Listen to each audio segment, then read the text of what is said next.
My dear friends, எந்த விதமான கர்மா செய்தால் முக்தி என்பது பெற முடியும்? இந்த கேள்விக்கான பதில் நிறைய வாட்டி நம்ம பார்த்துட்டோம் ஆல்ரெடி.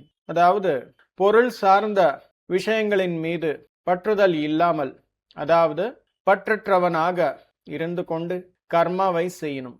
ஆனால் பொருள் சார்ந்த விஷயத்தின் மீது கூடவும் சில நேரங்களில் நமக்கு பொறுப்பு என்பது இருக்கும். அந்த பொறுப்பு என்பது கர்மாவாக கண்டிப்பாக அந்த கர்மா என்பது செய்யணும்.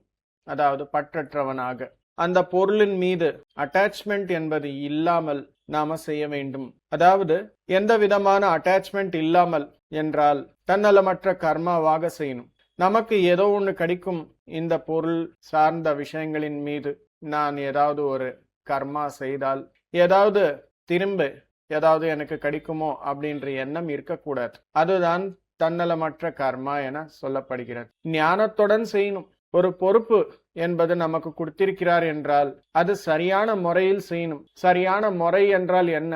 அந்த விஞ்ஞானம் எல்லாமே நமக்கு தெரிஞ்சிருக்கணும். ஞானத்துடன் செய்யணும். ஏதோ செய்யணும் என்ற ஒரு எண்ணத்தில் செய்தால் அங்கே வெற்றி என்பது கிடைக்காது.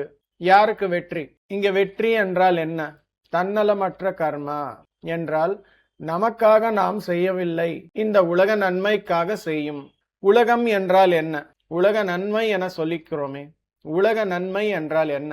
உலகம் என்றால் உலகத்தில் இருக்கும் மக்கள், உயிரினங்கள்.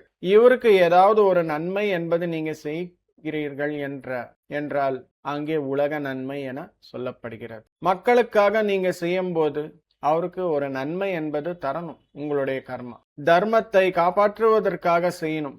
இவ்விதமாக நம்ம கர்மாக்கள் செய்தால் நமக்கு முக்தி என்பது கிடைக்கும். முக்தி என்றால் என்ன? இந்த உடலுடன் இருக்கும்போதே ஆனந்தமாக வாழ்க்கை வாழ்வோமே, அதுதான் முக்தி.